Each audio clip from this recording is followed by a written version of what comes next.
जय हिंद दोस्तों, उम्मीद है कि आप सभी लोग अच्छे होंगे। इस चैनल पे आप सभी लोगों का हार्दिक स्वागत है, अभिनंदन है। चलिए आज की इस वीडियो में हम लोग बात करते हैं इंडियन आर्मी में निकली भर्तियों के संबंध में। दोस्तों अभी हाल ही में इंडियन आर्मी में एनसीसी स्पेशल एंट्री स्कीम के अंतर्गत लेफ्टिनेंट के पदों पर भर्ती करने के लिए विज्ञापन यानी नोटिफिकेशन जारी किया गया है और साथ ही इच्छुक उम्मीदवारों से आवेदन पत्र भरने के लिए भी आमंत्रित किया गया है। अगर आप भी उन उम्मीदवारों में से एक हैं जो गवर्नमेंट जॉब की तैयारी कर रहे हैं तथा आपका सपना है भारतीय सेना में भर्ती होकर देश की सेवा करना, तो यह भर्ती आप सभी लोगों के लिए एक सुनहरा मौका लेकर आया है। दोस्तों इस वीडियो में हम लोग समझेंगे कि एनसीसी स्पेशल एंट्री स्कीम के अंतर्गत लेफ्टिनेंट के पद पर भर्ती होने के लिए आपके पास कौन कौन सी शैक्षिक और शारीरिक योग्यता होने चाहिए और इस पद के लिए कब से आवेदन पत्र भरे जा रहे हैं और आपका लेफ्टिनेंट के पद पर किस आधार पर चयन होगा। अगर आप लेफ्टिनेंट के पद पर नियुक्ति पा जाते हैं तो इसके बाद आपको किस किस पद पर प्रमोशन मिलेगा, इन सबको हम लोग एक एक करके विस्तार से समझेंगे। अगर आप चैनल पर नए हो तो चैनल को जरूर सब्सक्राइब करें ताकि आप सभी लोगों को जॉब रिलेटेड जानकारियां मिलती रहें और अपने दोस्तों के साथ भी ज़्यादा से ज़्यादा शेयर करें। तो जो एनसीसी स्पेशल एंट्री स्कीम के तहत जो भर्ती निकली है वह 123वां बैच है। इसके अंतर्गत जो रिक्तियां हैं लेफ्टिनेंट का, इसमें कुल 70 रिक्तियां यानी 70 लोगों की भर्ती की जाएगी, जिसमें 63 लोगों की यानी जो 63 रिक्तियां इसमें स्पेशल एनसीसी वालों की भर्ती की जाएगी। और जो 7 रिक्तियां हैं, जो 7 रिक्तियां इसमें वार्ड ऑफ बैटल कैजुअलिटी यानी ऐसे उम्मीदवार जिनके माता पिता किसी युद्ध के दौरान कैजुअलिटी हो गई है तो उनके लिए 7 सीट है। इसमें जो 7 सीट है यानी 7 रिक्तियां हैं, इसके लिए आपके पास कोई एनसीसी सर्टिफिकेट नहीं होना चाहिए। तो इस पद के लिए जो आपके पास शैक्षिक योग्यता होनी चाहिए उसमें सबसे पहले आपके पास स्नातक डिग्री होना चाहिए, यानी आप भारत के किसी भी मान्यता प्राप्त यूनिवर्सिटी से किसी भी विषय से किसी भी वर्ग से स्नातक यानी ग्रेजुएशन डिग्री हासिल किए हों और साथ ही आपके पास एनसीसी सर्टिफिकेट होना चाहिए। जो एनसीसी सर्टिफिकेट है उसमें आपका सी सर्टिफिकेट होना चाहिए, ए और बी सर्टिफिकेट से काम नहीं चलेगा, एनसीसी सी सर्टिफिकेट होना चाहिए। और सी सर्टिफिकेट यानी सी प्रमाण पत्र में आपके जो ग्रेड हों वह अल्फा या बीटा हों।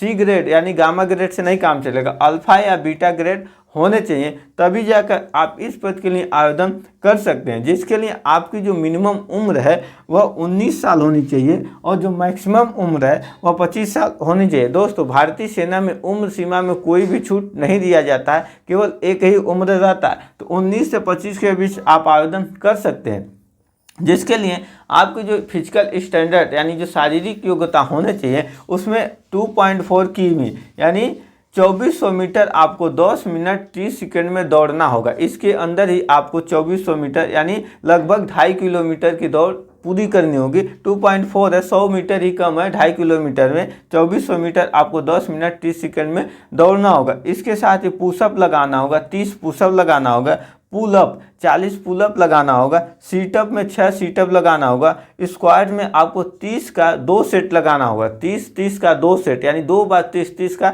सेट लगाना होगा। उसी लंग्स का 10 का 2 सेट लगाओ। लंग्स में इसमें आपकी चेस्ट की जांच होगी, यानी आपको 10 का 2 सेट यानी जल्दी जल्दी सांस लेना और जल्दी जल्दी सांस छोड़ना रहेगा। और साथ ही आपको स्विमिंग यानी तैराकी करना होगा 25 मीटर किसी भी एंगल से, यानी आपको जिस तरह से तैरने आता हो आप उसी तरह 25 मीटर की आप तैराकी करेंगे। दोस्तों इस पद के लिए ऑनलाइन आवेदन की जो प्रारंभिक तिथि है वह 11 अगस्त 2025 यानी इस तारीख से आवेदन पत्र भरे जा रहे हैं और यह चलेगा 10 सितंबर 2025 तक। और इस पद के लिए अगर आप आवेदन करते हो तो आपको एकदम कोई शुल्क नहीं देना होगा, आप फ्री में इस पद के लिए आवेदन पत्र सबमिट कर सकते हैं। तो इस पद के लिए आवेदन करने हो तो आप सभी लोगों को www.joinindianarmy.gov.in इस वेबसाइट पर जाकर आवेदन करना होगा, अथवा आप सभी लोग डिस्क्रिप्शन में दिए गए मेरे व्हाट्सएप चैनल का लिंक है उस पर क्लिक कर आप व्हाट्सएप पे मुझे फॉलो करें और उसमें आप सभी लोगों को इस भर्ती का फुल नोटिफिकेशन का PDF और अप्लाई लिंक भी मिल जाएगा। वहां से आप सीधे जाकर आवेदन पत्र को सबमिट कर सकते हैं। तो अब समझेंगे कि सिलेक्शन प्रोसेस क्या यानी किस आधार पे आपको लेफ्टिनेंट के पद पर नियुक्ति मिलेगी। इसमें जो सिलेक्शन प्रोसेस है मुख्यतः मेरिट बेस है, यानी आपका एग्जाम नहीं होगा, कोई रिटेन एग्जाम नहीं होगा, मेरिट बनेगा और उस मेरिट के आधार पे आपको इंटरव्यू के लिए बुलाया जाएगा यानी SSB के लिए बुलाया जाएगा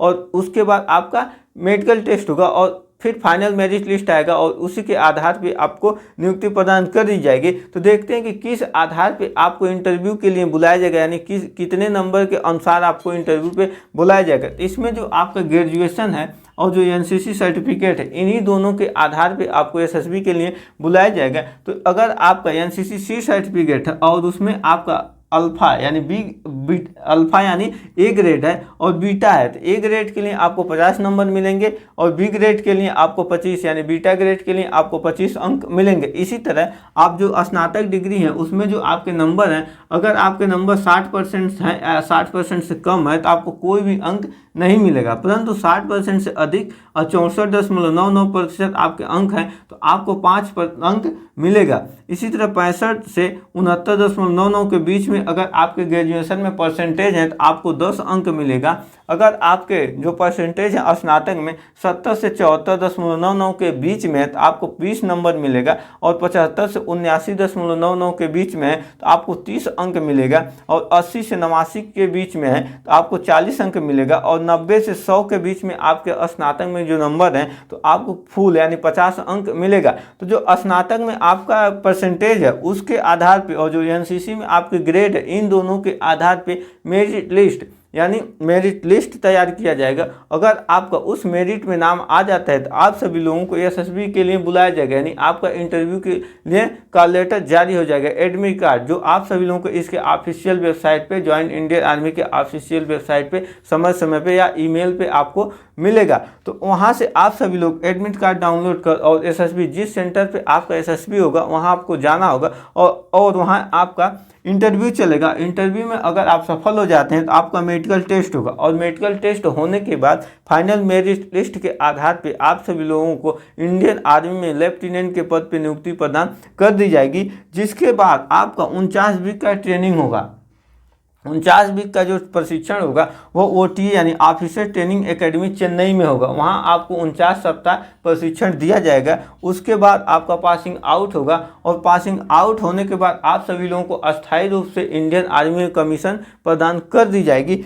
अब समझते हैं कि सैलरी आपको कितना मिलेगा। तो जो सैलरी का लेवल है आपका 10 है, यानी लेवल 10 की सैलरी मिलेगी और आपको 56,000 जो बेसिक पे है 56,100 से शुरू होगा और यह जाएगा 1,77,500 तक। यह जो बेसिक पे है, इसके अलावा आपको मिलिट्री सर्विस पे भी मिलेगा जो 15,000 रुपये है, यहाँ 1500 लिख दिया है। ये 15,000 रुपये आपको जो MSP यानी मिलिट्री सर्विस पे मिलेगा, यह फिक्स है और यह मिलेगा आपको ब्रिगेडियर रैंक तक। तो जो आपका ये बेसिक सैलरी केवल बताया गया, इसके अलावा आपको TA, DA और अदर अलाउंस HRA वगैरह भी जुड़ के मिलेगा। तो आपको शुरुआती में ही जो सैलरी हो जाएगा लगभग 90 से 1 लाख के बीच में जाएगा। दोस्त, इस भर्ती के अंतर्गत आप सभी लोगों का जो कमीशन होगा वो लेफ्टिनेंट के पद पे होगा। अगर आप लेफ्टिनेंट के पद पे आपका सर्विस अच्छा रहता है और जैसे जैसे समय बीतता है यानी आपकी सेवा नौकरी पुरानी होती जाती है तो आप सभी लोगों को लेफ्टिनेंट के बाद कैप्टन के पद पे प्रमोशन मिलता है। फिर कैप्टन के पद के बाद आप सभी लोगों को मेजर के पद पे प्रमोशन मिलता है और इसके बाद ही लेफ्टिनेंट कर्नल के पद पे प्रमोशन मिलता है। अगर आपकी लेफ्टिनेंट कर्नल के पद पे अच्छी सर्विस होती है और जैसे जैसे समय बीतता है तो आप सभी लोगों को कर्नल TS के पद पे प्रमोशन मिलेगा। इसके बाद कर्नल के पद पे प्रमोशन मिलेगा और कर्नल के पद पे जो प्रमोशन मिलेगा वह बेस्ड ऑन सर्विस यानी आपका सर्विस कैसा है इसके आधार पर कर्नल बना दिया जाएगा और समय बीतता जाएगा तो आपकी जो सर्विस अच्छी रहेगी तो आपको ब्रिगेडियर तक प्रमोशन मिल सकता है। यानी आप सभी लोग अगर लेफ्टिनेंट के पद पे भर्ती होते हैं तो आप लोग ब्रिगेडियर के पद तक प्रमोशन पा सकते हैं। तो आई होप आप सभी को यह वीडियो अच्छे से समझ में आया होगा। मिलेंगे इसी तरह की जॉब रिलेटेड इंटरेस्टिंग वीडियो में। जय हिंद।